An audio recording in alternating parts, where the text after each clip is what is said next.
Hey folks, welcome to Bear Mountain today.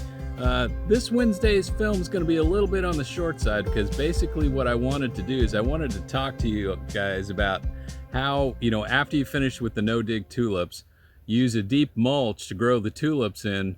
And what we do is in prepping the beds for our next crop. Now our next crop that we're going to be raising in our tunnel here is going to be stock and sunflowers. So I just wanted to kind of give you a quick look on, what we're talking about. All right. So typically what we're looking at is when we come back in is we bury the drip lines right about at surface level where the tulips are. So when we find like a tulip that didn't get harvested, like where the stem broke off or something like that, we can find these guys and pull them out. So what we did is we raked all of the compost off the top down to the drip lines itself. Now what's left is, I wouldn't go any deeper in this, what's left is basically a nice soil that what we're talking about is looking at, very loose, friable, still has a bit of moisture in it, so it's in pretty good shape. And really, after we get finished raking it all off, we'll just reset the drip lines to make sure we don't have any leaks or anything like that in it. And then we can use our dibble stick and come right in and plant. It's very simple. Now, the material, what we did is we raked it off the side of the bed into the pathway. And what we're going to be doing is just using this material here to do some mulching around the sweet peas that are getting started, being ready for growing up. Okay, to show you kind of where we're doing, how we're planting the sunflowers, we actually plant these guys pretty intensely. We've got the bed all ready, and I'm going to show you just kind of what the spacing looks like, and so we can get quite a few plants in a small area. All right, so we're planting these 5 wide on this bed that's about 36 inches wide. We have 4 strips of drip line in here, so it's going to be more than enough water to get to the plants. And each plant is roughly about 9 inches apart. These variety we're planting is called Premier, and so they don't get very tall anyway, and so by forcing them into a denser planting, what we're able to do is get a smaller bouquet size head. So the actual dibble stick itself is we're just putting this in, and we're just kind of giving it a nice twirl about to make the hole a little wider than the actual plug itself. And this first tray that we got going here, sometimes the soil isn't, we try to wet the soil down, sometimes some parts of it aren't wet enough and it kind of collapses. We'll just have to deal with that. But this is just, it's really easy and fast. You can kind of see, it doesn't take long to do. Set out a whole tray worth of holes. Now all we got to do is fill them in. Okay, these guys have soaked pretty good and they should slide right out, which they do. And we see we got some pretty good roots. And what we'll do is we'll just plant them in our little holes here. And these guys are all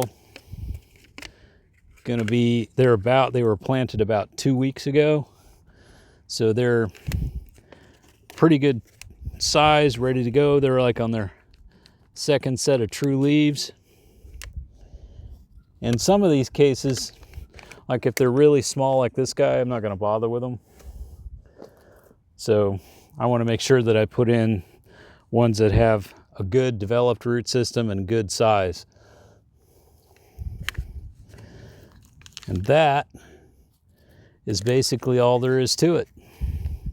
Slide right out, go in the ground, make sure they're seated well into the actual plug itself, or plug hole that we made. See again, a couple small ones, not going to bother with those guys.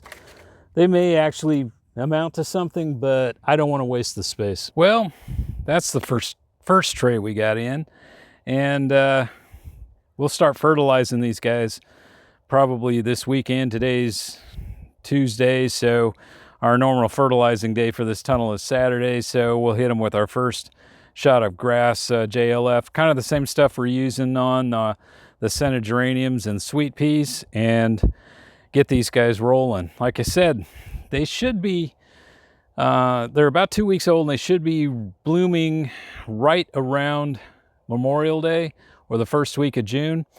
And then what'll happen is we'll take these guys out and harvest them. And we'll immediately plant over them. We'll just cut them at ground level, and we'll immediately plant into them celosia. That will take us into our third crop on the same bed in the tunnel over one season. So that's a great way that you can take this interim period when tulips are done and rotate in something that moves in relatively quickly.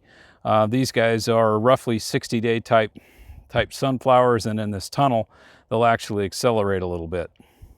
So over on this side, we took that excess mulch that we pulled off the top of the tulip bed and it made a nice 1/2 inch mulch right over the sweet peas. Didn't bury the sweet peas, but our sweet peas are struggling a bit this year. We're running a bit late, but hopefully we'll still get something good out of them. So anyway, folks, that's the basics of it. It's a 3 rotation system on this outside bed with the tulips, so we can maximize our dollars per square foot from a flower standpoint. And it works out real well in our zone 8B. Again, you know, it may not be exactly the same someplace else, but it works pretty good here. And that's really a pretty simple system. I mean, the tulips are so much easier to do when you don't have to dig a trench, and you'd use that no dig method that we've been using for many years now. As a matter of fact, we've got many videos on, you know, exactly how we did that. So be sure to check those out next time you get ready to plant your tulips. And that's all I got to say today. So I want to thank you all. Stay safe, and we'll catch you on the next video. Bye-bye.